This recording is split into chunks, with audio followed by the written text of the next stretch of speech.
Welcome to all our listeners. Ubuntunomics is a weekly roundup and discussion of the most important economic and political developments from Africa. Hosted by myself, Sia from PESA. PESA is a political economy think tank that promotes regional integration in SADC and provides research on the political economy of development in Africa. With me is my co-host, Sbu Nyati from Isakombe Assets. Isakombe Assets provides individuals with renewable energy assets in order to develop communities. With me is my co-host, Zama Matungandaba from M&M Legal. M&M Legal is a boutique commercial law firm which aims to be a primary advisor to small and medium enterprises, as well as an advisor to individuals on an array of private law matters.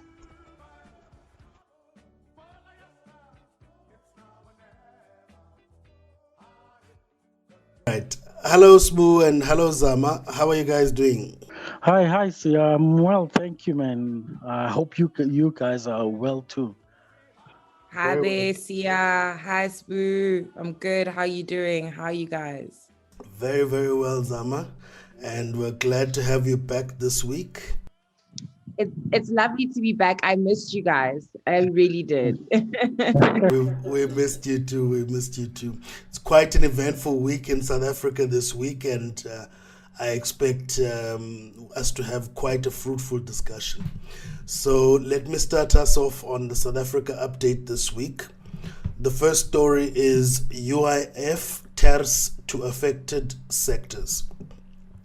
President Cyril Ramaphosa has announced that government has decided to avail COVID-19 Temporary Employer-Employee Relief Scheme, TERS, to sectors hardest hit by the adjusted alert level 4 COVID-19 restrictions.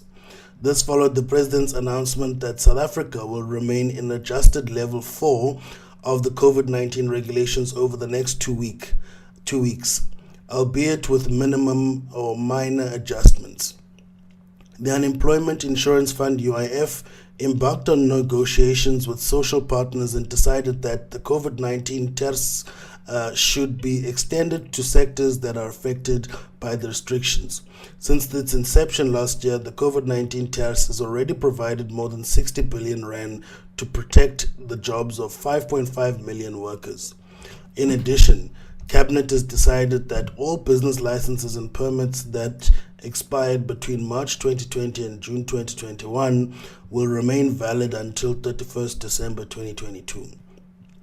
New business licenses or permits that are issued from the 1st of July 2021 will be valid until 31st December 2022, and no license fee will be payable.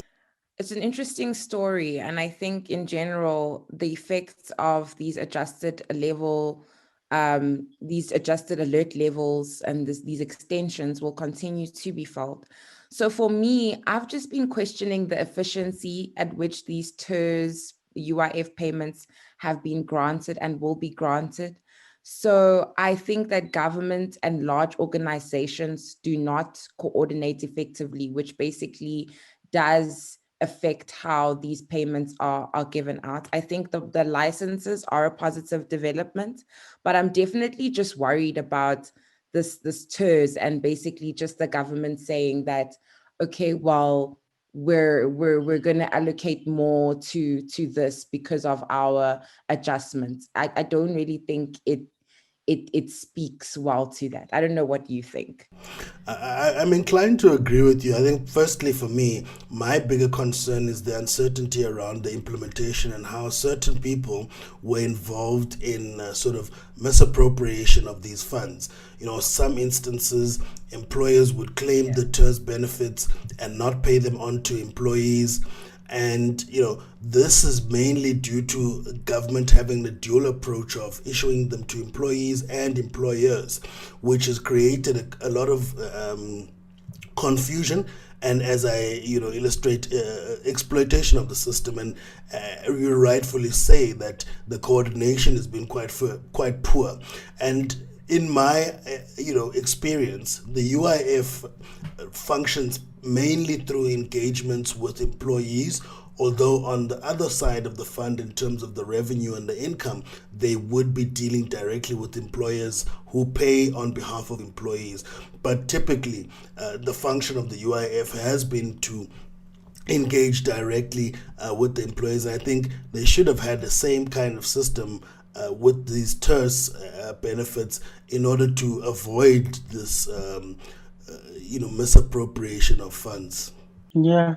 I wonder how easy it will be to identify those sectors affected by these restrictions, considering that the previous round included almost all the sectors, everyone, except for the government sector, obviously. But now I don't really know how. I know about the hospitality and tourism sector, but those surely are not the only affected sectors. I wonder, could the fact that the TERS scheme has already shelled out 60 billion rand just in the last year, could that not have something to do with the way this current round is structured? Because even though they may deny it, some have hinted to the fact that the UIF have shrinking reserves, that they have run out of money, almost run out of money, because they are almost like a separate entity from government. They like corporate. They are a commercial. You're pretty right, Sbu, in that it'll be difficult to identify the sectors. And I think that government is looking at it quite simplistically by targeting the sectors to which they had restrictions, such as the prohibition of alcohol sales, the closure of public restaurants and gyms, etc. But that is a simplistic view of identifying which sectors were affected, because the economic impact of the closure of even some of the sectors surely must have had an impact on others as well. Yeah. So, for example, the closure of restaurants might have affected other commercial entities which would have benefited from the foot traffic, especially during a time when restaurants weren't allowed to host people to eat in and were only restricted to providing food via delivery services. In any case, the government, I think, is looking at it very simply. And obviously, Minister of Labour, Thulas Nxesi, has clearly denied allegations that the UIF has run out of funds. But as we know, my personal experience with UIF is that you typically get tired of the administrative process or the bureaucratic process. And if you're a young person who probably has prospects of getting a new job relatively quickly, you pretty much focus your energies on getting your next job rather than trying to claim your unemployment insurance fund benefits. I agree with you in that they have forgotten about the supply chains. There are subcontractors. I mean, if say, for an example, you're talking about the wine industry, it's not only the wineries that are affected. You're talking about the bottling of these. You're talking about the distribution, the entire chain. So you can't, I don't know how they will target those particular sectors. Some people will be out of pocket. Definitely. I think you hit the nail on the head there.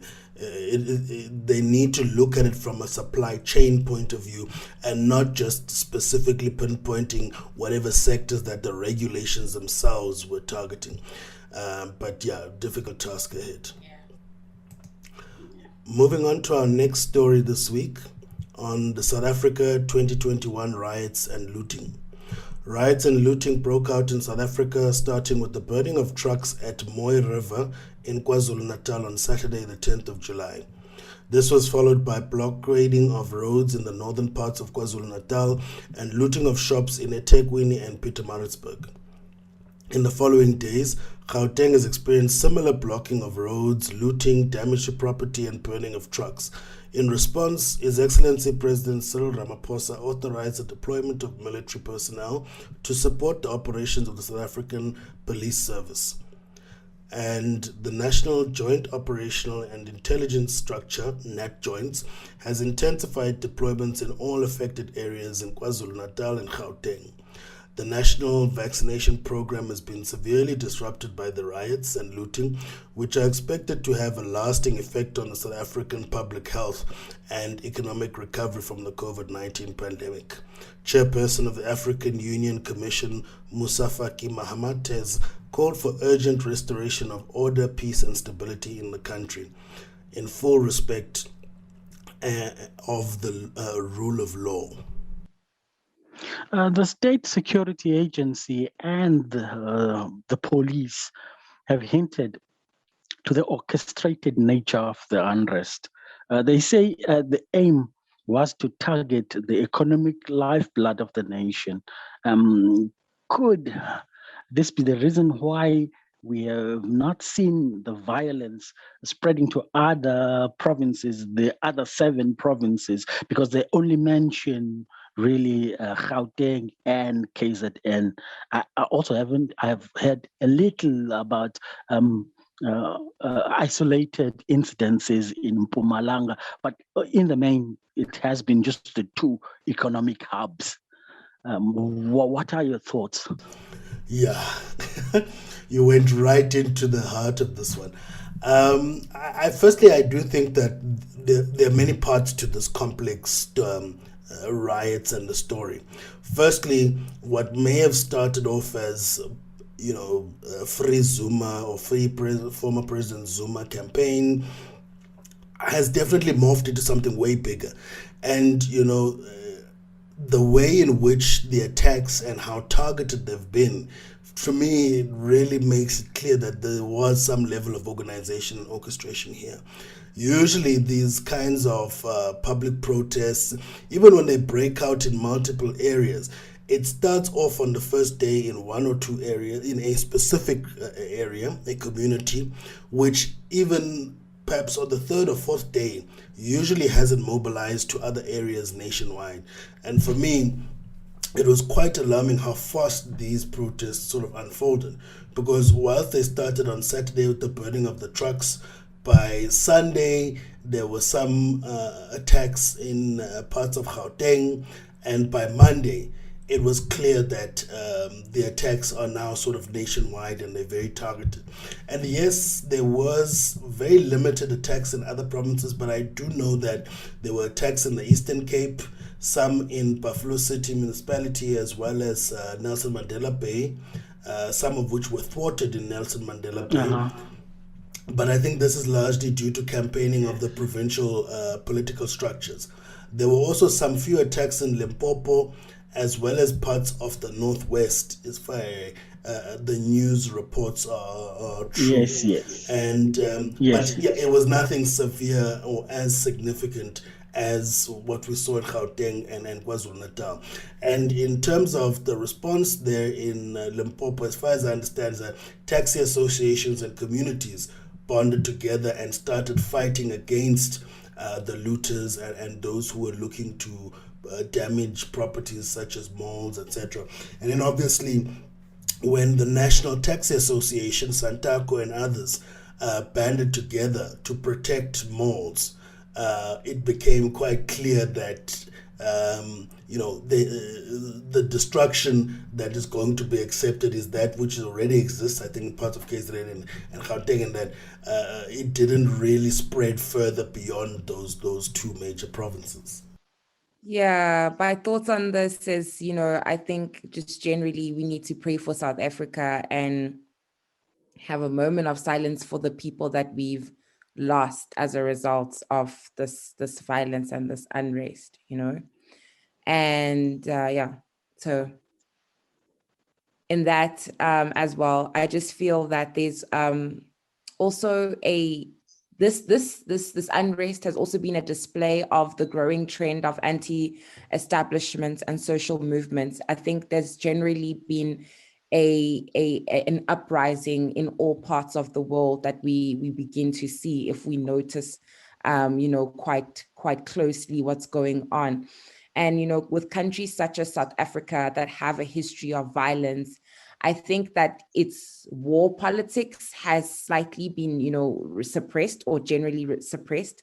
So I think, sometimes we could see these sorts of unrests and these sort of protests as a response to the current conditioning of South Africans, so where people are mentally.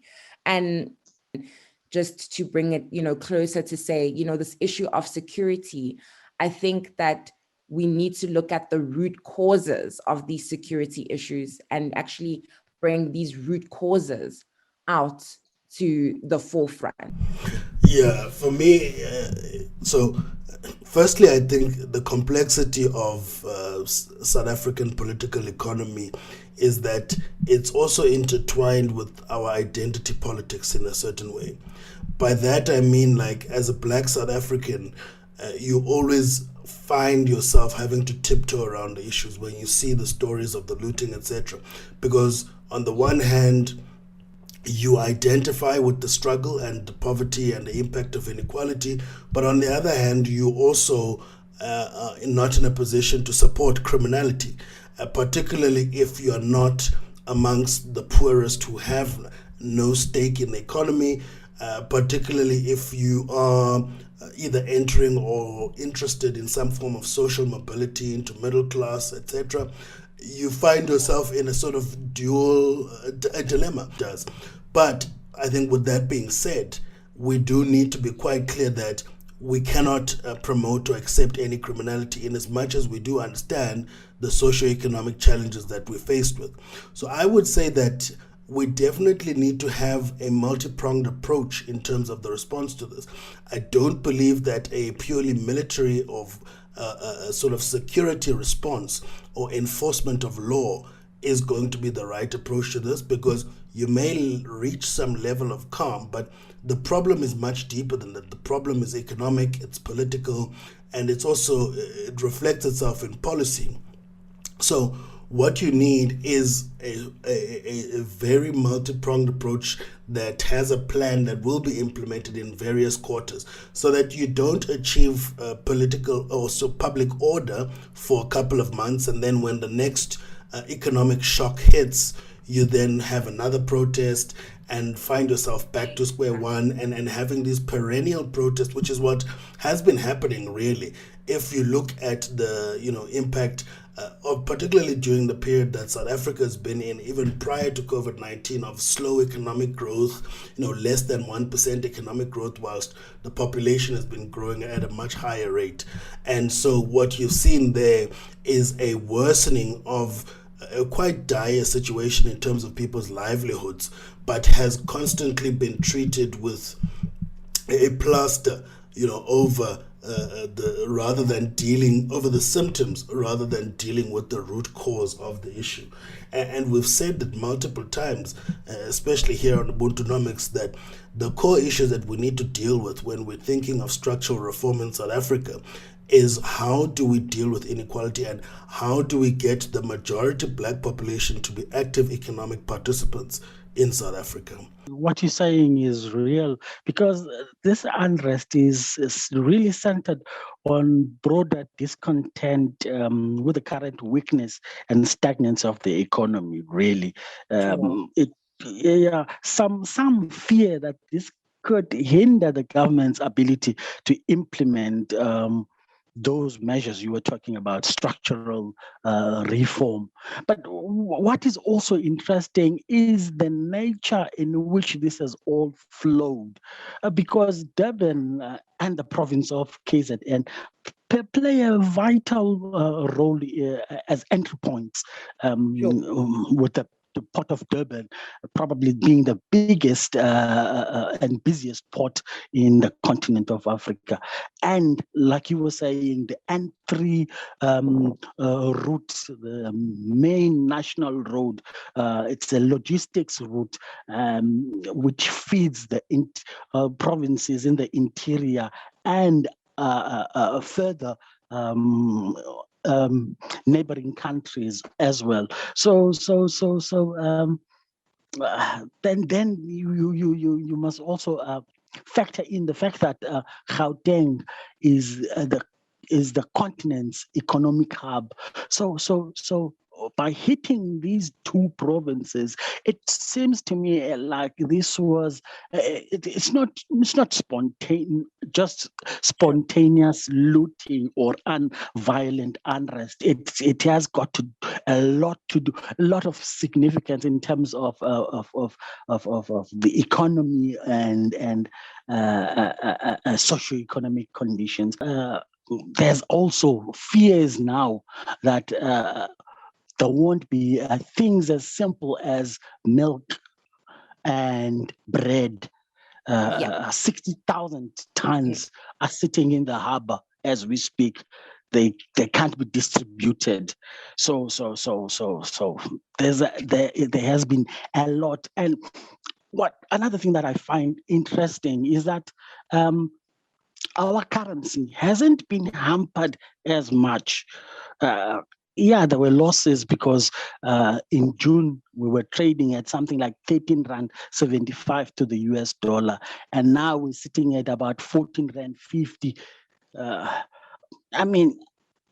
international international investors factor these in. They know that South Africa is a volatile emerging market, and so even though these there's been quite a lot of unrest, but we haven't seen as much harm to the economy just as yet. We pray that in the coming weeks there won't be none of this. It's been a hectic week.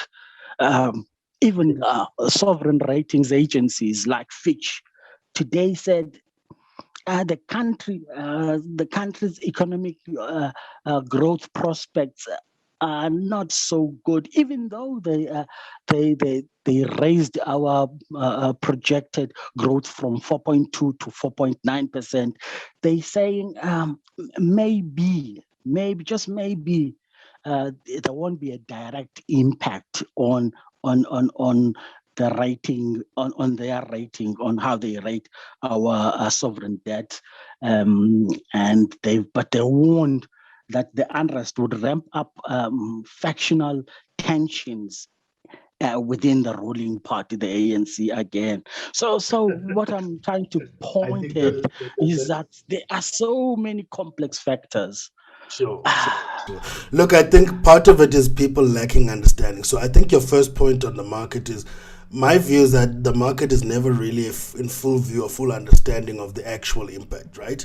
For example, if you compare the last week to what we had during the 3 days of former Minister of Finance Des van Rooyen's term, before he was replaced by former Minister Pravin Gordhan again, the rand shot up from about 12 to about 16 rand per dollar overnight. And I think that was unfounded fears that the new minister would change legislation in favor of the Gupta, so that, these outlandish type of claims that could never really materialize in a constitutional democracy, whereas there's very strong institutions and some relative rule of law. And when there's a real adequate harm and danger, which I think is what we're seeing now with these riots and the looting, is that the market is seemingly taken aback.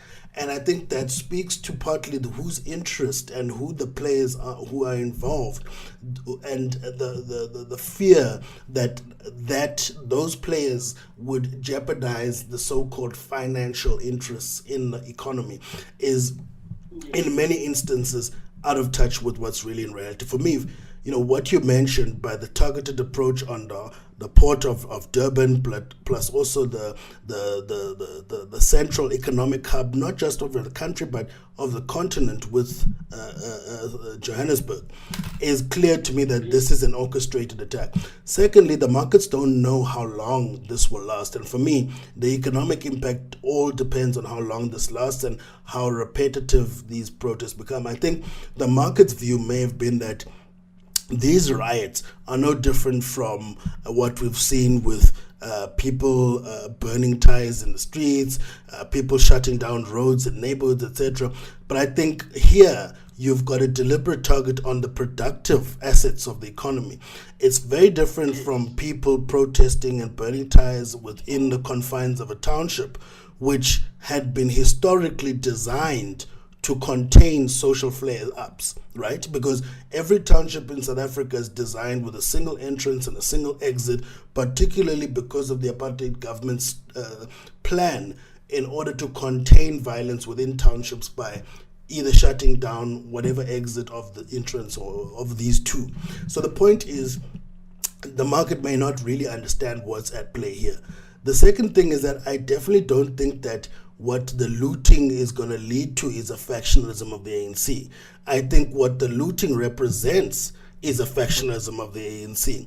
I've always contended that, the South African population, if government fails to deliver economic justice, will the population itself, through various means, legal and illegal, finds a way to rebalance the inequality scales and generate economic justice in any case, whether that be through crime. And this is how I've understood the high crime levels in South Africa, that it was a sort of a monopoly on violence that allowed people to recorrect the inequality that was created by state intervention throughout the period of apartheid. Secondly, what we see now is the internal factions of the ANC, which cut across even policy lines between the radical economic transformation faction vis-a-vis the sort of pro-liberal, neoliberal, pro-market faction, which is behind Cyril Ramaphosa. And what the riots and the looting reflects is KZN and that radical economic transformation faction flexing its muscles because of its positionality in the economy.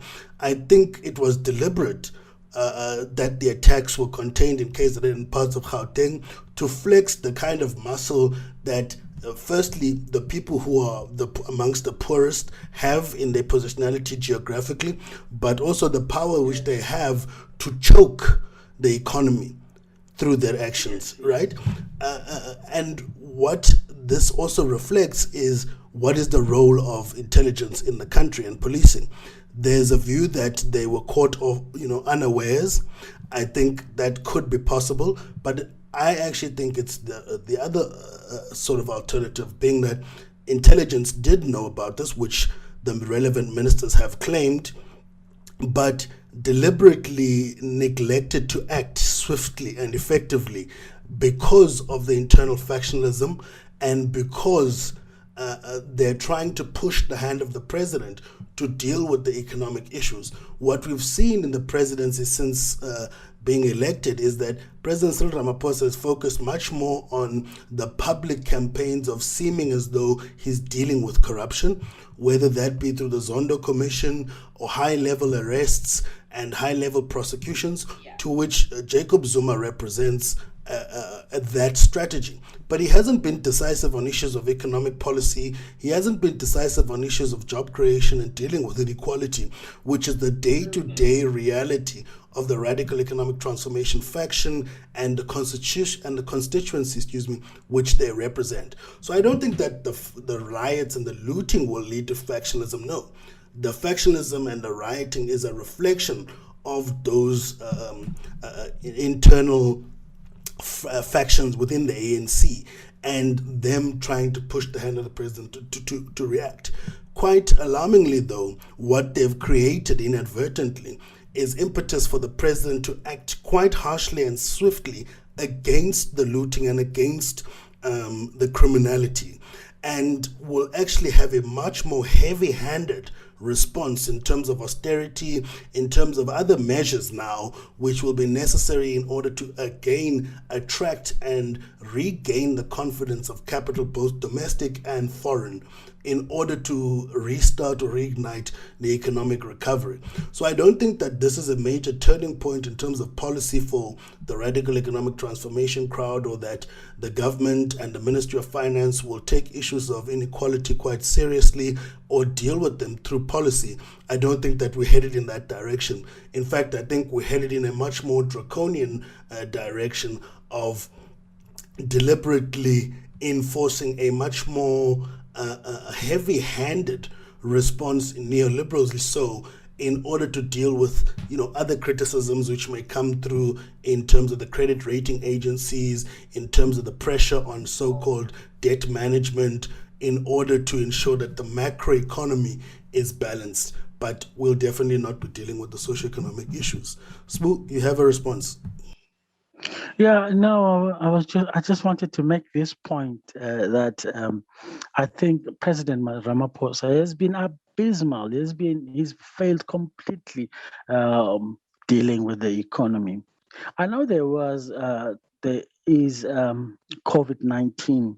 He had COVID-19 to deal with, but you will see that when he took over, from the time he took over, unemployment has gone up by about 10%, 10 basis points. And he came in on the ticket that he would also bring down our sovereign debt.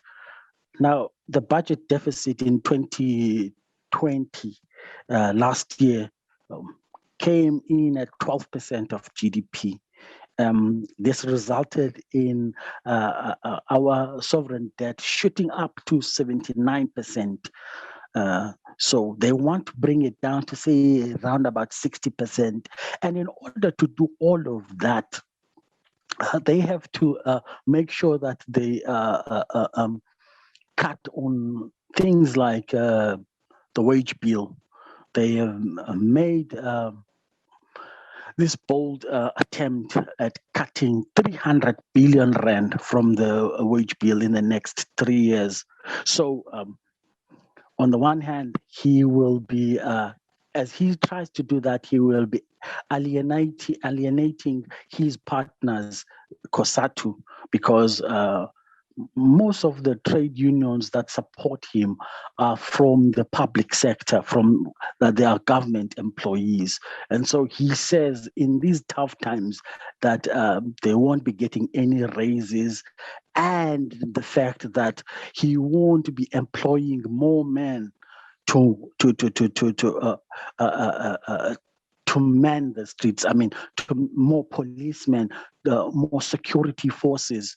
He won't be employing any more doctors, any more nurses. We had a story last week where there is 7.4 million doses in South Africa, and we've only done about 4.2 million vaccinations. And there's personnel shortages, and but their fear is that they've embarked on this massive austerity program, and with austerity, you also constrict your growth at the same time. So the economy will not be growing, and he will be saddled with more needs, social needs like we have seen, like this unrest has brought to the surface. Those social needs need to be addressed, and so you can't do anything. You can't address those without a robust, growing economy. So Precisely. it's a tough battle for him. I just want to squeeze in a last point, and that I definitely agree with you there. And I think the play that we've got is actually that I think through this looting and rioting and public unrest, they are trying to force the hand of austerity against itself. There's just no ways that austerity will work if there's a public unrest, because government will continue to need to spend on security. There's also no moral and political justification for austerity if there's civil unrest, because they're going to force the envelope open in terms of the public discourse and dialogue and discussion. The last point I want to make is that, earlier you mentioned how this is orchestrated and how certain people and groups and codes have been used in order to instigate these attacks, such as the overt use of the youth. And for me, this points to two issues which I think this whole riots and political violence is actually trying to highlight. Firstly is the issue of poverty and inequality, and secondly is the issue of youth. because you might remember when we started reporting on the IEC registrations that around 15 million voters still remain unregistered. And of that 15 million, 60% or 12 million are under the age of 30. And so that is a huge cohort of young people, most severely affected by the high unemployment, most severely affected by the issue of inequality, who are now effectively becoming what I termed then a lost generation, which for me seems to be fertile ground for continued public unrest, particularly because even historically, when we look at the country, it's always been the youth that have led the revolutions, whether that be the 76 revolution that ultimately led to democracy, whether that be the 2014 Fees Must Fall revolution that ultimately led to government bargains falling. But ultimately, it's going to be the youth that will force government and austerity to its knees. Yep, agreed. Agreed. All right, moving on to our next story for this week. No state of emergency yet.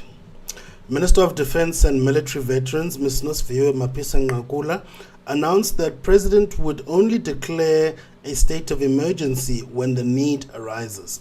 While strongly condemning the looting and damage to infrastructure, the minister did not believe that the situation warranted a state of emergency.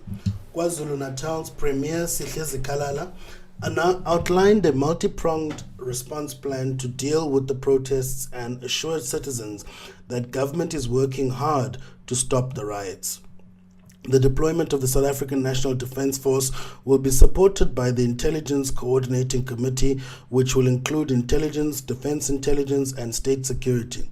These forces will be part of the multidisciplinary law enforcement strategy to quell the unrest and attempts to render the province ungovernable. The destruction to private and public infrastructure in the province has been estimated at about 1 billion rand. The protests have targeted key economic centers and infrastructure, including shopping malls, trucks, and major arterial routes on the N2 and N3 national highways. You mentioned the rule of law. I think we have to, we must acknowledge the fact that there is generally a laxity in the manner in which law and order is maintained in the Republic of South Africa. That for years there has been a suppressed outcry in the manner in which the country is sliding towards lawlessness, hooliganism, and such vices.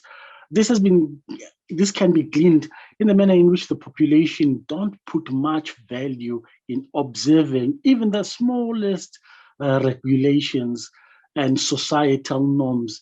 Things like littering or observing traffic rules, for instance. This could also be copied conduct from our bureaucratic and political elites who trample on laws and go on as if with a sense of immunity from any kind of punishment. Now, my question is, what is the difference between what we currently have, the state of disaster, the COVID state of disaster, vis-a-vis a state of emergency?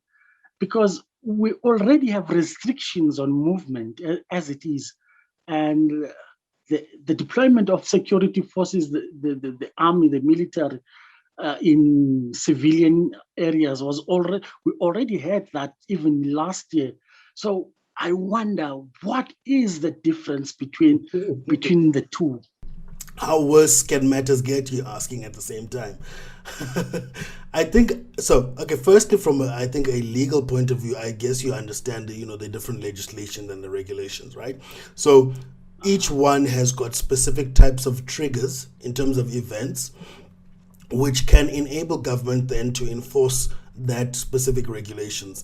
Obviously, the Disaster Act is targeted at states of disaster, whether that be natural or man-made, and it's always seen as a sort of preemptor or kind of precursor to things getting as worse, or to the extent to which government needs to enforce a state of emergency. And you're right, given where we are with the current disaster act and the current state of disaster with the military in communities and on our streets, as well as, a curfew that already starts at 9 p.m. and ends at 4 a.m. What is left? I mean, if we have a state of emergency, are we just going to be house locked, under sort of some pseudo house arrest that you cannot leave your home? And you already can't congregate in public. You're going to need to only leave your home if it's for business or other kinds of functional purposes beyond sort of personal need.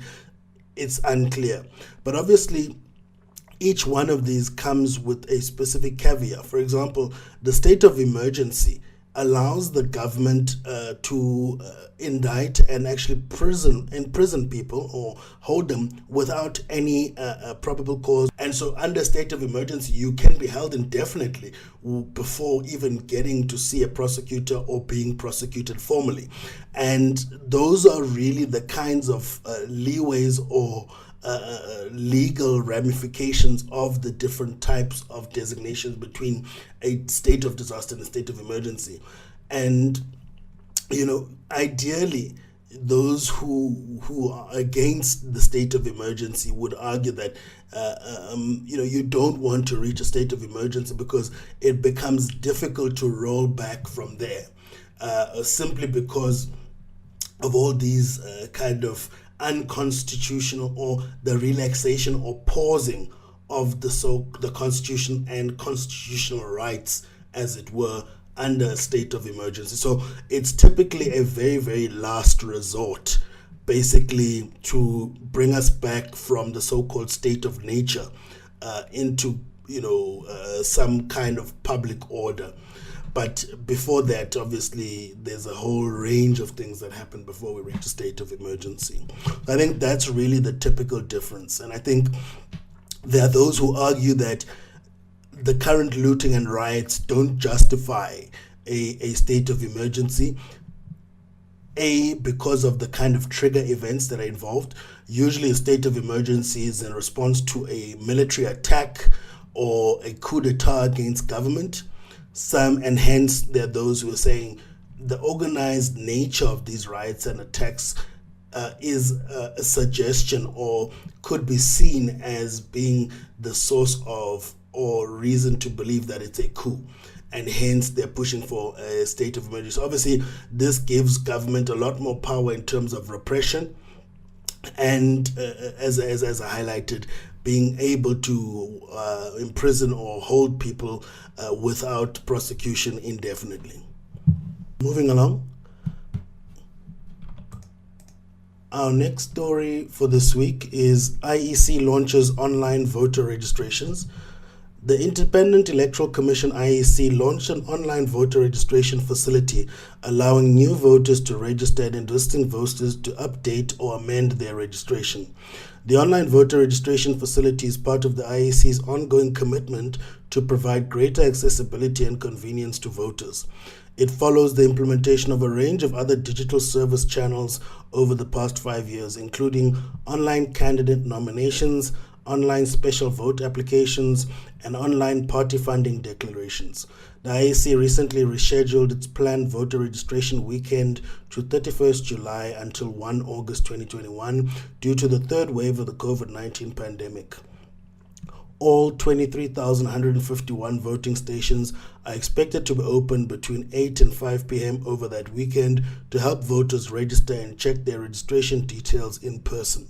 The IEC hopes that by providing a facility where voters can register, check, and update their registration details without having to visit an IEC office or voting station will minimize congestion and maximize registrations. I think this is such a positive development. I absolutely love this.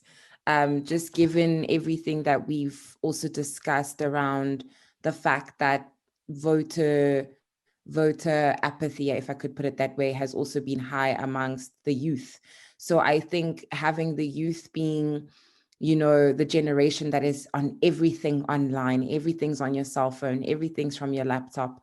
I think the government's making a really good move by just from that perspective, by moving online, and obviously just not only just from the youth perspective, but just from an efficiency perspective, and also protecting people's health as well, given this COVID pandemic. I just think it's such a positive development in how the government should be moving. And I think they should be looking at doing more things like this, but particularly from the youth perspective, I think that this should help see a lot more of the millennials who sit behind their computers and behind their phones instead, who would not want to get up and go wait in a line, actually sort out their registrations from the comfort of their homes. I think we would be able to actually see a lot of the young people beginning to prepare themselves to vote. So I think it's just a positive step. Yeah, my only concern is that I'm not certain that by the end of this month we will have resolved the issue around the public protest and civil unrest. And in fact, I worry that the mere having this registration weekend, which will result in people congregating outside of homes, congregating in public in large groups, etc., is a huge risk. Particularly given that I don't think that by the end of this month the problems of the public protests and riots will have been resolved. It's a huge risk both in terms of the COVID-19, even if we do have social distancing, but at the same time it's also a political risk in terms of further attacks, etc., which could take place at voting stations. Because if people want to thwart the economy, there's nothing stopping them from thwarting the vote. So that's really my bigger worry. Yeah, that's a very good risk point that you're highlighting there, especially because, just because a bit of it has gone online, or just because that there is an online version or access, doesn't mean that everyone will actually use it. And we'll have a lot of voters still using the physical registration polls, because we know that there's large parts of South Africa that don't even have access to internet, let alone be thinking of online registration. So I'm with you on that point as well, to say that there are risks that we are looking at if we are to keep this voter registration weekend in the next coming month or so. It might be a bit too soon. Yeah. I note those risks. Yeah. On that note, that ends our essay update for this week. Moving on to the Africa Regional Update for this week. Our first story for the Africa Regional Update this week is the 2021 Ethiopia general election results. Ethiopia held its general elections on the 21st of June 2021, and the chairperson of the African Union Commission, His Excellency Musa Faki Mahamat, welcomed the final results of the general elections as proclaimed by the National Electoral Board of Ethiopia. Prime Minister, His Excellency Dr. Abiy Ahmed's Prosperity Party received an overwhelming victory at the national and regional level. The Prosperity Party has thus far won a total of 410 out of the 547 seats in the Ethiopian House of People's Representatives. Despite conducting voter registrations, a total of 70 constituencies didn't cast their vote due to various reasons. Recognizing that irregularities in 10 constituencies could have a significant effect on the election results, the NEBE, the National Electoral Board of Ethiopia, has decided to hold re-elections in those areas. Elections in the remaining constituencies have been rescheduled for 6 September 2021. The region is characterized by strife. Djibouti, like their northern neighbors, Eritrea, for example, ruled by a strong man. Some would say even Ethiopia's president, Abiy, is not the same personality that won the Nobel Peace Prize. There have been calls for him to be stripped of this honor from various organizations throughout the world. Now, what do you think about the legitimacy of electoral democracy in a precariously balanced region such as the Horn of Africa? It's always difficult to from at least from the outside to critique, particularly whether or not these are legitimately democratic elections which take place versus whether or not the strong leadership is what's needed in the region and in the country, given the volatility you highlighted. For example, there are similar criticism which have been laid against the Rwandan president, His Excellency Paul Kagame. And in my time visiting Rwanda and speaking to Rwandans generally, although obviously some people say there isn't a climate of open critique of the president, etc., and it's actually against the law to publish articles in the newspaper that criticize him and the like, I have found Rwandans generally to not object to the rule of Paul Kagame.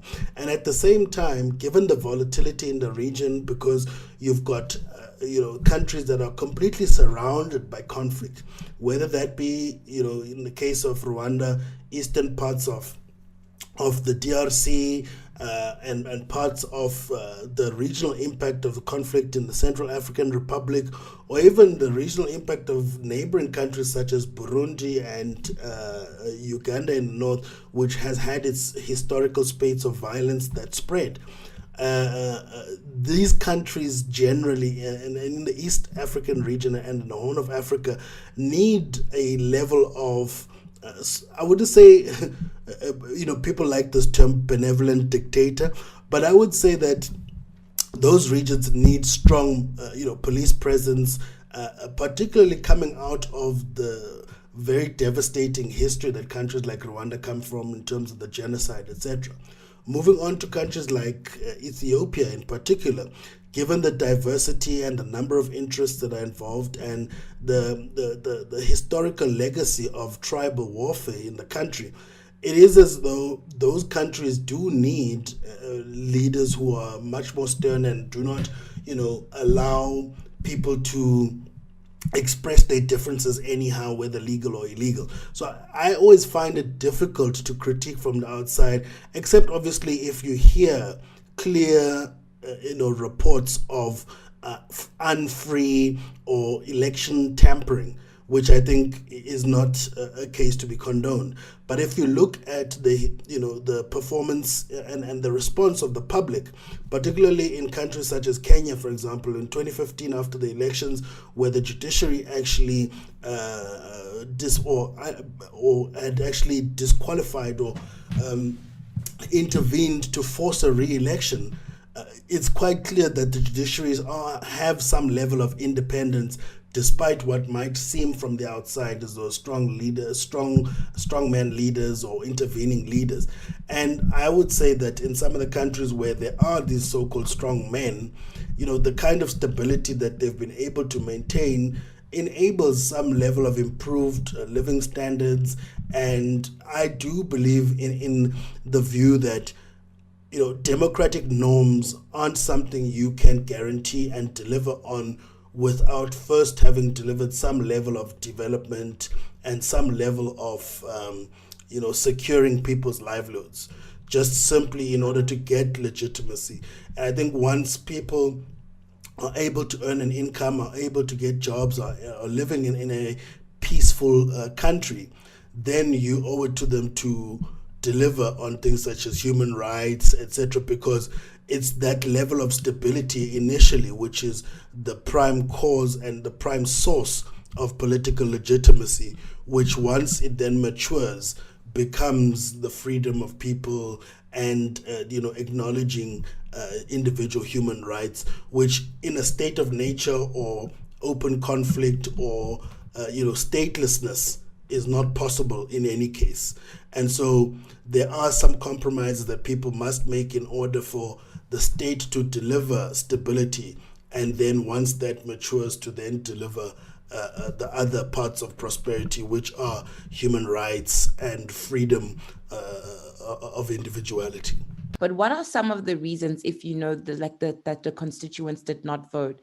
And also, do you think, or don't you think that a re-vote, don't you think that would undermine the entire election as a whole? Do you think that you can sever the election based on these so-called constituencies, that didn't vote? Do you think that you could sever, the election on based on the constituencies and basically not undermine the vote? Yeah, good question. The entire election, rather. Sorry. Sure, sure. So I think the answer to your first question, the cause of some of these regions, you might remember that the Tigray region has been under conflict for some time, and it is one of the reasons and the constituencies that weren't able to vote. The others are the 10 constituencies where there have been irregularities.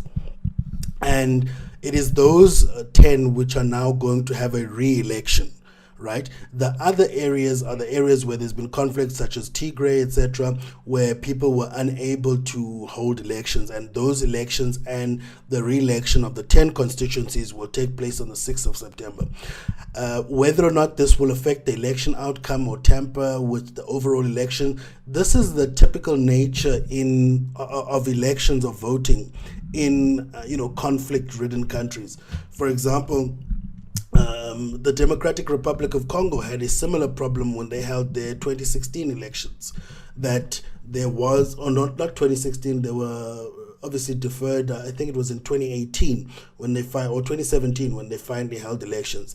The point is, the eastern parts, which are still in conflict, were unable to participate in the national or presidential elections at the time, and the elections in those areas were deferred to a later stage. I think obviously what the government tries to also do is to calculate the significance of the constituencies which cannot participate in the elections at that time, in order to determine whether or not an outcome to the election is possible without running the election in those areas, the war-torn areas. And the second concern, obviously, is whether or not the constituencies that cannot hold elections would affect or have an impact on the outcome of those elections. And here we've got a sort of dual thing. That is, of the 70 constituencies that weren't able to hold elections, 10 of them are actually would have an impact on the actual election result. And so what the NEBE is doing is holding re-elections in those 10, and at the same time holding elections in other constituencies that were unable to hold elections. Yeah, very, very interesting. And I like what you're saying also highlights what you mentioned earlier in response to Spoo, to say that, all of this sort of democratic sanctity, if we could almost call it that depends on the country actually being stable, and then we'll be able to see the proper stability actually showing itself within the democracy. Because to me, this sort of highlights kind of like, as you're saying, sort of an unstable process, which to me generally does sort of undermine the results of the vote, right? But then obviously that also speaks to what is going on with the stability of the country in of itself as well. Yeah. I mean, you're comparing, for example, SA elections since '94 to elections in countries that have got war-torn regions. So it's a very, very different context, and they try to deliver on the promise of democracy, and it's not going to be the same in every area that you're in. There will be some local flavor depending on the issues that you've highlighted. Yeah. Moving on to our next story this week is the faster passage of aid to Tigray. The United Nations Human Rights Council, UNHCR, appealed for quicker access to Ethiopia's embattled Tigray region for aid envoys after the first aid trucks in days to reach the local capital, Mekelle, encountered multiple checks delaying their arrival. The convoy of 50 trucks that arrived in the Tigrayan capital of Mekelle delivered 900 tons of food, along with other emergency supplies on Monday. The aid convoy took 4 days to travel from Semera in the northeast to Mekelle, a distance of 445 kilometers. Drivers had to stop at 10 checkpoints where the humanitarian cargo was rigorously checked.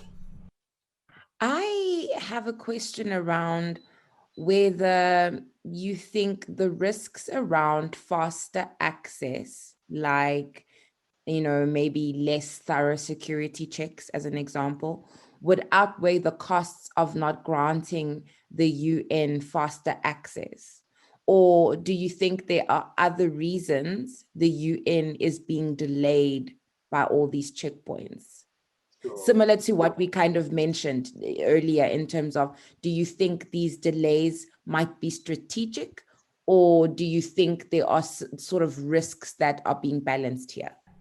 Yeah, I think it's the latter. I think the government is trying to balance risks, but I think the actual context that makes government jittery or skittish in terms of its trust of the UN envoys is that it has lost control of Mekelle as the TPLF have control over the capital city, despite there being a ceasefire in order to enable or allow for aid to flow through, particularly to help civilians. So the fear is that the movement of this aid, because the recipients would be Tigrayan civilians and Tigrayan population as a whole, the fears that there might be weapons or there might be aid that helps them militarily rather than a humanitarian assistance.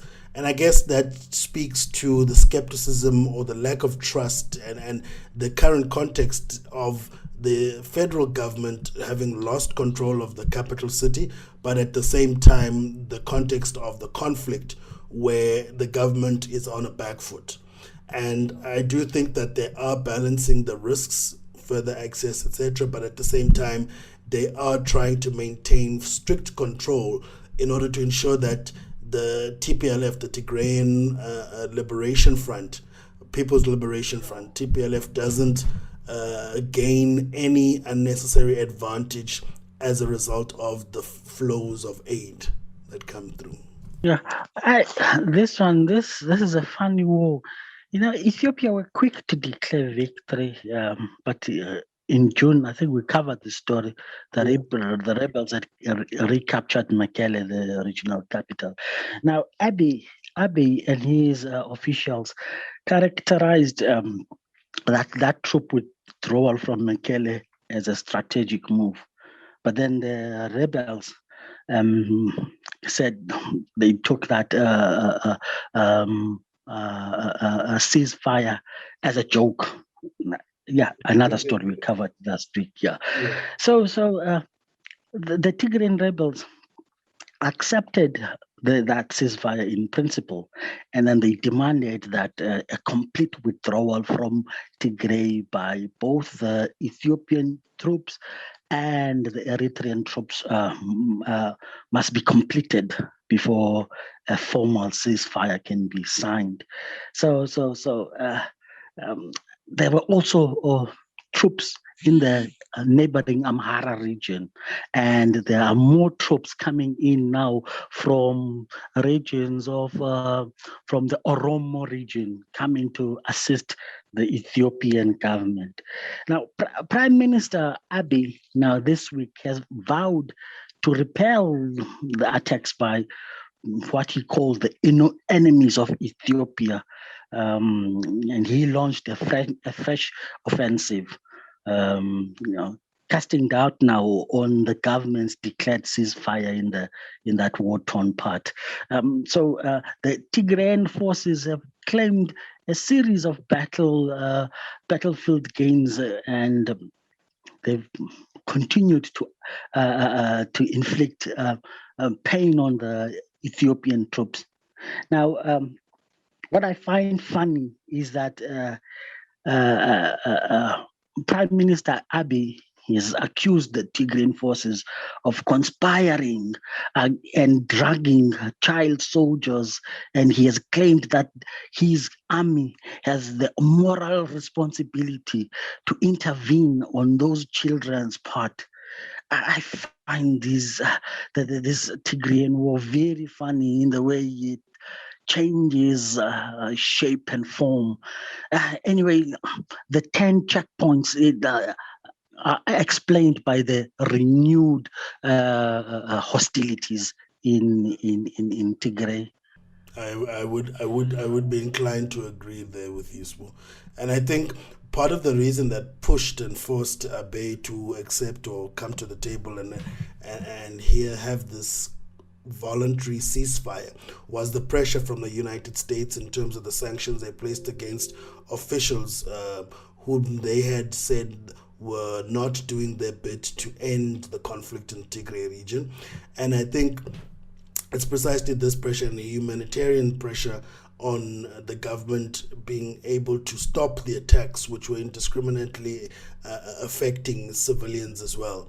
And I think that's really what pushed the conflict to have a voluntary ceasefire without the conflict itself having resolved the power struggles. Moving on to our next story this week. 1 in 5 Africans facing hunger in 2020. Between 720 million and 811 million people in the world faced hunger in 2020, as many as 160 million more than 2019. About 1 in 5 people in Africa faced hunger in 2020, more than double the proportion in any other region.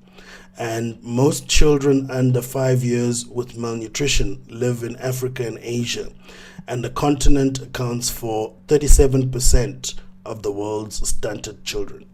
Wow, Sia, these numbers are terrifying and they are hurtful. And for me, I just find myself thinking the issue of food security does need more urgent attention, not just from a country level, but from a continental level, but from a country level, from a South African perspective. We have so much land in South Africa. I wonder to myself, the issue, why do we have so much land and we still have so many people being hungry on this continent? To me, it baffles me at this point. Yeah, look, I think it's almost like a double-edged sword that I'm very concerned about, because we do have quite a lot of arable land on the continent, but some parts are either affected by post-conflict issues such as mines, which make the lands unable to be cultivated. And in other instances, just the lack of infrastructure development has stopped people from actually cultivating the land. But yeah, it's definitely not something that we should have. I mean, globally, we have enough productive capacity to ensure that everybody or every child or every individual has food. It's just an issue of distributing that food. And it's one of the huge central problems of, I think, modern capitalism generally, that we've got a huge machinery and productive capacity, but it's the distribution of those goods and the income and the wealth and the actual spoils of the capital's productive capacity that is not being distributed at least equitably across the planet as a whole.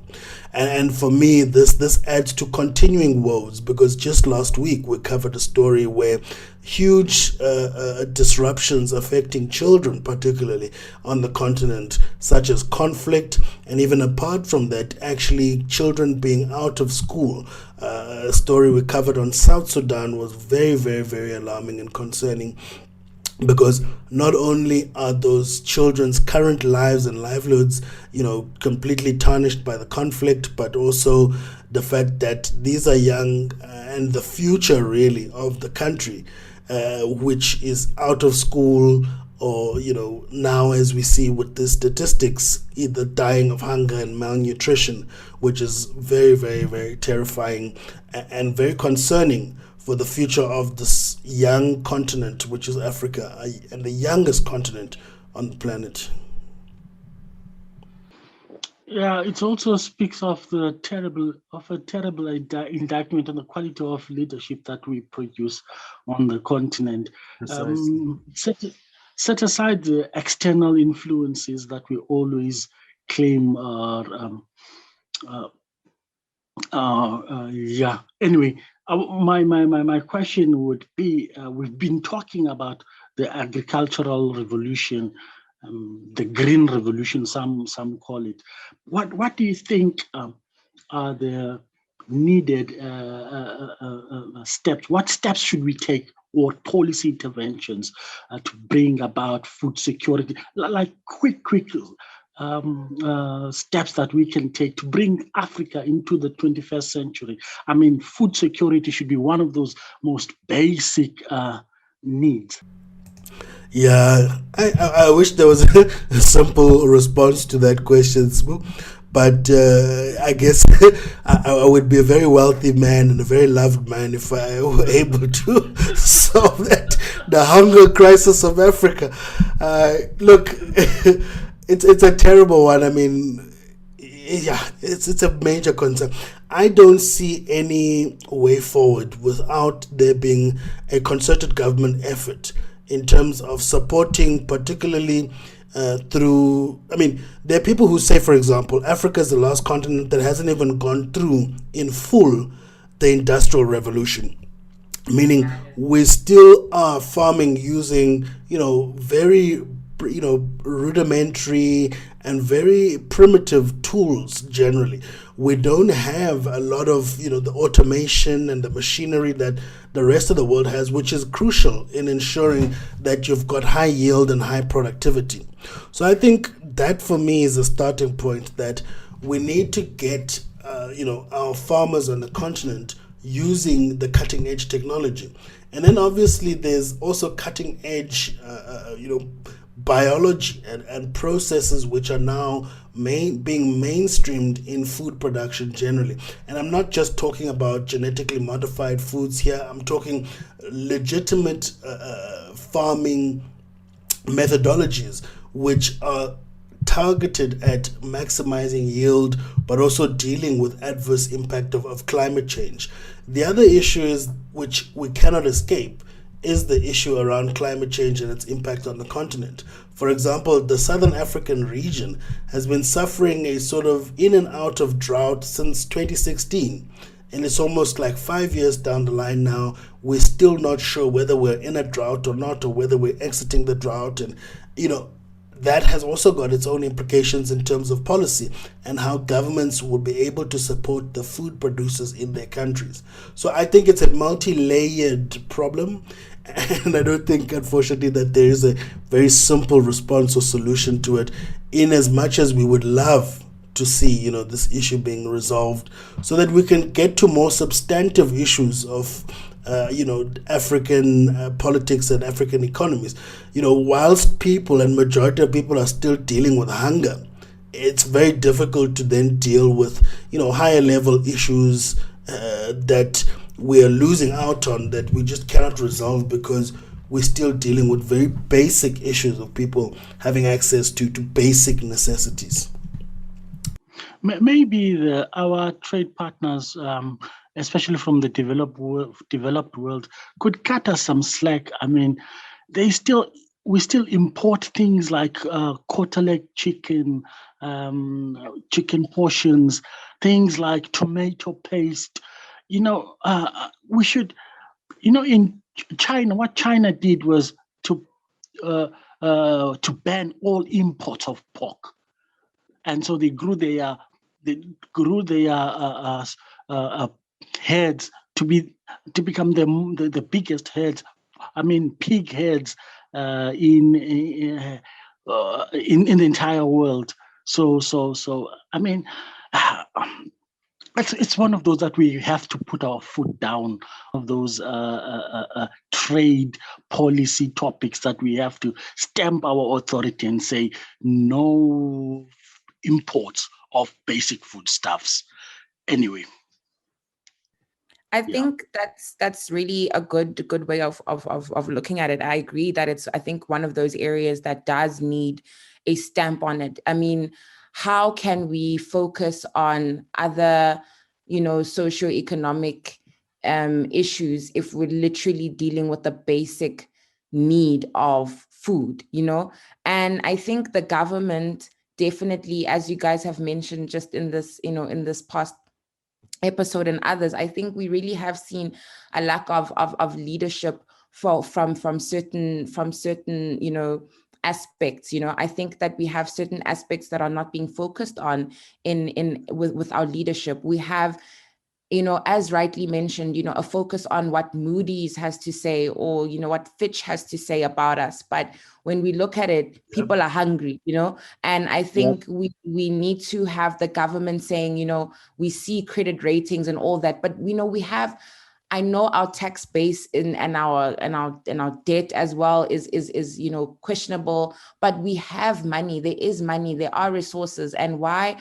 I think it's just how we prioritize. And I think we need to prioritize this food security issue, because how can we be importing chicken quarters? It doesn't make sense to me to say, why is the government not investing in infrastructure? And in the way that they do it as well, it's in the way that they approach these projects. Because yes, they'll tell you that no, the Department of Agriculture is doing this.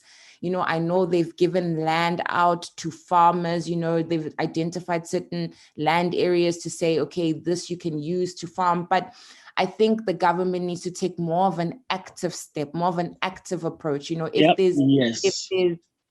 there's things, that the government can take care of, like ESCOM, it's taken care of. ESCOM, it's taken care of. There's these state-owned entities. Why can't we have state-owned entities that have a agricultural drive or an agricultural element to them? Well, we do. There's Land Bank, there's Agricultural Research Council in parts of South Africa. I want to chime in here because my view is, firstly, we cannot put this on our trade partners. And it's simply that we need to take care of our own food security. It's a domestic issue. This is something which we've got to put on the shoulders of our leaders. Secondly, we have to understand that global food markets are broken.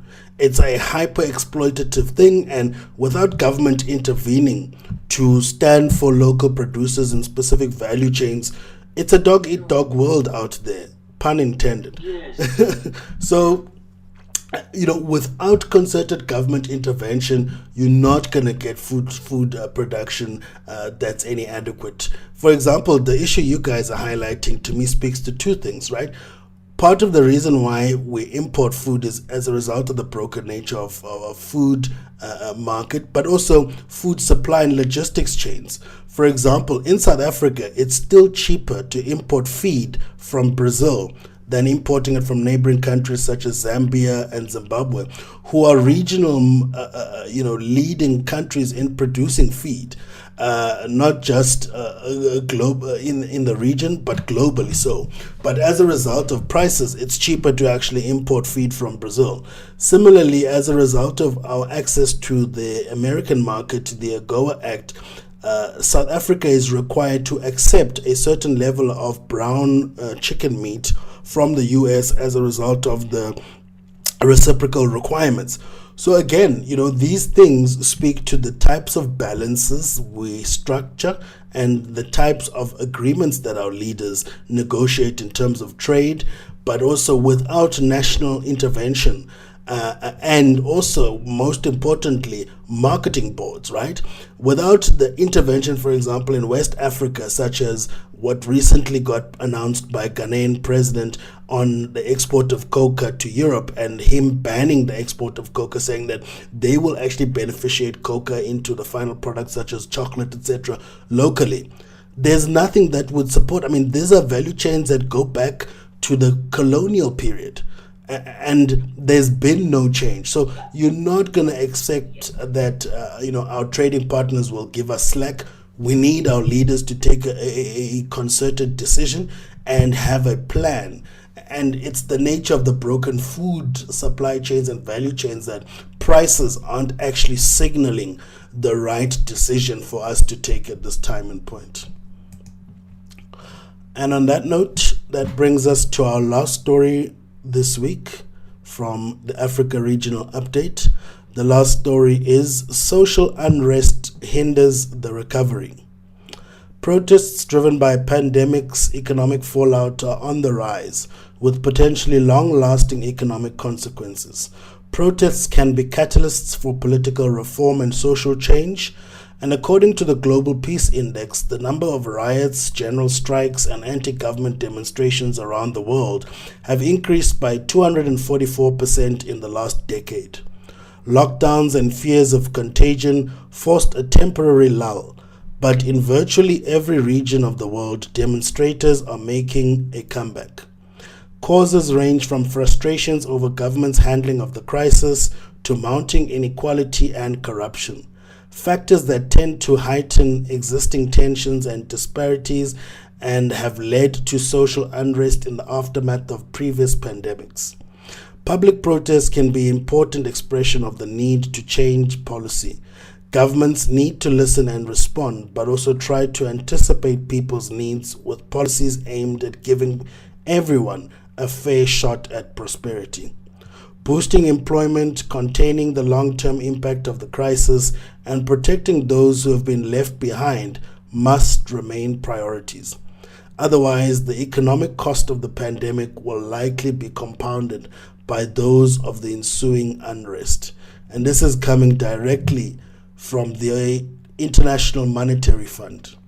Interesting how these formerly very conservative institutions are now seeing as what they call the hens come to roost, that the hyper austerity and the way and the policies which they've themselves been promoting in the developing world are not actually doing any help and creating more harm. And I think this to me speaks to our earlier major story from South Africa around the riots and political violence, and it speaks to how we're not the only ones. And this is throughout the world, whether it be the yellow vest protests in Europe prior to the COVID-19 pandemic, or the Occupy Wall Street movements in the US, which are all geared at dealing with the same problem and unavoidable consequence, which is hyper inequality and poverty, which I think is a direct consequence of the way in which modern capitalism works. Sure, Sia. Yes, agreed with you there that we see that it's really a mega trend, and it's a highlighting that, look, South Africa is not just one of, this is not just a special case. We might be reacting now thinking, oh my gosh, what's going on? But really, as we've mentioned before, there's a lot that's going on in the world around us. In Africa, there continues to be violence, and there's just a rising that I'm noticing, and that there's generally a mega trend that I think we're going to see for years to come, that, especially as you've mentioned, with the youth sort of being in putting the power in their hands, and the youth are very, very different to what we have now. The youth is rebellious and anti-establishment. So I think we're going to see a lot of protests and a lot of uprising in the years to come. We always talk about macroeconomic stuff, policies and impacts and economic factors and all of that. But now my question is, do the people of Africa, do they not have a role to play in their emancipation from socio-economic ills, outside or in conjunction, or outside of their governments or in conjunction with their governments? I'm talking about fostering of a people-to-people interaction, which in East Asian countries, they have used this people-to-people interaction to boost trade among people in various countries, and that ultimately boosts trade in the region. So besides government, do the people have? Do they have that edge? Do they see a value in people-to-people interaction, or have these colonial borders divided us so much that we can't work outside of government? Sure. I don't know whether I'm making sense. Yeah. It's a very, very broad question, and I kind of like it. And for me, it speaks to two things, right? I think it's partly an indictment into the current discourse on development generally, that the only options it provides are sort of market reinforcing options. We're all fighting for governments to create jobs or equal opportunity for prosperity for individuals. It doesn't provide you any alternative if people want their own emancipation or their own expression outside of markets. There's nothing that development economists will help you with that in that regard. And your question for me comes to the ecosystem, which I've only seen in East Africa, where people have got free movement amongst different countries, despite having different cultural backgrounds, etc., and different ethnicities. For example, within East Africa, you can travel between Uganda, Rwanda, Burundi, Tanzania, and Kenya with just your ID. You don't need a passport. And I think it's those types of ecosystems that we need to promote amongst African people. But again, there are those constraints such as the borders, which you've highlighted. But for me, it even goes deeper to cultural issues linked to our language. The language of Swahili, for example, is amongst the most developed at a continental level in order to facilitate this human-to-human movement. Obviously, that was disrupted with the colonial period, which obviously then enforced different colonial languages such as French and English, etc. But that process is what enabled European expansion to continue, because then the colonies adopted the languages then become a linkage between the metropolis and the colonial countries. And that's a process which had been developing on the African continent through trade, but which was disrupted and rudely disrupted by colonialism and the reinforcing of ethnic identities which are national bound. So all of these things have actually undermined that ecosystem that is important in order to ensure that people and human engagements do foster a kind of emancipation or expression, but also do allow people to find prosperity and to find themselves really in engagement with other people. It's just a sad thing that modern engagements are also built around the markets to such extent that different nationalities are seen as competing, and which leads to things like xenophobia, etc. And it's those sentiments which then again undermine the broader engagement on a people-to-people basis. But with projects like ours, Ubuntunomics, it's just people speaking to people, really. We are reviving that ecosystem, and I do hope that for our listeners at least, we do expose them to the reality on the rest of the continent, which they otherwise would not be aware of. Yeah. Yes. On that note, that brings an end to the Africa Regional Update this week. And our last segment, the numbers game. Today's number is 71%. I'm going to offer you guys a chance to guess once what you think this number represents before I then go ahead and discuss the story for the numbers game. So what do you guys think the 71% represents? 1%. I mean, is this the number that we need is to grow by? The percentage that we need to grow by to go to pre-COVID times. Yeah, to go back to pre-COVID, about 120. I don't know which years were the best years. We're at 2007, 2006. Yeah, around that period. Okay, no. Interesting point, but no, that's not the number. Smooth, you want to give it a go? 71%. It must have to do. It's a big number. It must have to do with some kind of a recovery or a sector that is covered by 71%. I'm not sure. Okay. Again, no, that's not the one. All right. So 71%, that's the number for this week. 71% of the total wage bill is spent on security. So with government spending in the spotlight, new data from Stats SA provided an update on the extent and pattern of national government expenditure. Departments involved in safety and security dominated spending on employee costs, meaning the public wage bill, and safety and security accounted for 71%, approximately 125.7 billion of the total public sector wage bill of 177 billion.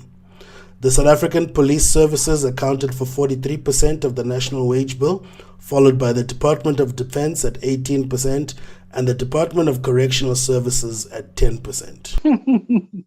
We talked about this last time. I think the last episode we talked about 43% for the police. Now you've added it all up. 71%, and we still can't secure our borders, can't secure our towns and cities. Almost 3/4 of the budget on the public wage bill is spent on security services. Mind you, we've not taken into account public health, education, etc. These are very, very, very surprising numbers. Shock. I'm in complete shock. And as you say, we have not even taken into account like health workers and the like. Services, none of that. I mean, and to say that, this is shocking for me, particularly because, South Africa has been highlighted as, and I don't know if it's a perception thing, but I think it's more than a perception thing, factually highlighted as one of the most unsafe countries, for example, as a woman to visit alone. If let's say you wanted to go, like South Africa is not rated safe. So for me to know that this is how much our public wage bill is dedicated to security, but people are still not safe. I mean, as you know, the gender-based violence statistics in this country, this country has issues with safety and security. So how is so much of our wage bill going to this and we still have issues? This is my problem. Because I'm thinking we should be celebrating that we have the best security if 71% is going to go to that, My big worry is with all these austerity cuts. You mentioned 300 billion over the next medium term or next 3 years. So how are they going to cut if we are faced with riots and looting? If 71%, close to 3/4 of that is on state security, there's very little they can cut. And if they're cutting elsewhere, mind you, that means 1/4 of the wage bill goes to everything else that we need, which are social services, healthcare, as well as education, etc. So I don't see where there's any fat left without jeopardizing security, which already, despite the high amounts we spend on it, is insufficient. And there's also the other elephant in the room. This does not include for private security. This is just the state. So imagine security. Imagine because private security is almost double that. So geez, we're talking about astronomical figures for a lawless country. It saddens me, actually. It saddens me. Very, very concerning. On that note, that brings an end to our episode this week. Thank you very much. It's been a great pleasure. Thank you.